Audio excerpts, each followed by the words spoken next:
પધારો મારે દેશ. વાહ, ખૂબ જ આનંદ થાય છે કે આપણી સંસ્કૃતિ, આપણો પહેરવેશ, આપણો વારસો અને આપણો સંગીત જે બીજા દેશવાળા અપનાવીને બેઠા છે. અને દુઃખ એ વાતનો થાય છે કે આપણી આ જનરેશન વિદેશી કલ્ચર અપનાવીને બેઠી છે, જે આપણી સંસ્કૃતિ પણ નથી અને જે આપણી મર્યાદા પણ નથી.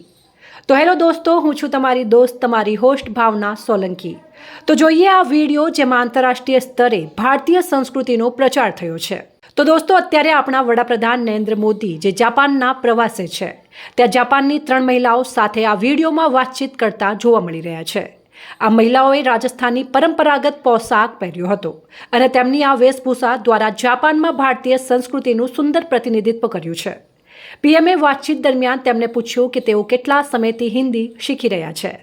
જવાબમાં એક મહિલા કહે છે કે તે છેલ્લા 5 વર્ષથી હિન્દી શીખવાની પ્રેક્ટિસ કરી રહી છે. પછી પીએમએ તેમને ગુજરાત અને રાજસ્થાનના લોકગીતો ગાવાનું કહ્યું. ત્યારબાદ એક મહિલા ભાવપૂર્વક વારી જાઉ રે બલિહારી જાઉ રે આ ભજન ગાઈને સૌનું મન મોહી લીધું છે. આ વિડીયોમાં જાપાની મહિલાઓએ ભારતીય લોકગીતો અને સંસ્કૃતિ પ્રત્યેનો પોતાનો પ્રેમ વ્યક્ત કર્યો છે, જે ભારત માટે એટલે કે આપણા માટે પ્રાઉડ મુમેન્ટ કહી શકાય છે. બલિહારી જાઓ રે, બારી જાઓ રે, બલિહારી જાઓ રે, મારે સતગુરુ આંગણે આયા રે, મેવારી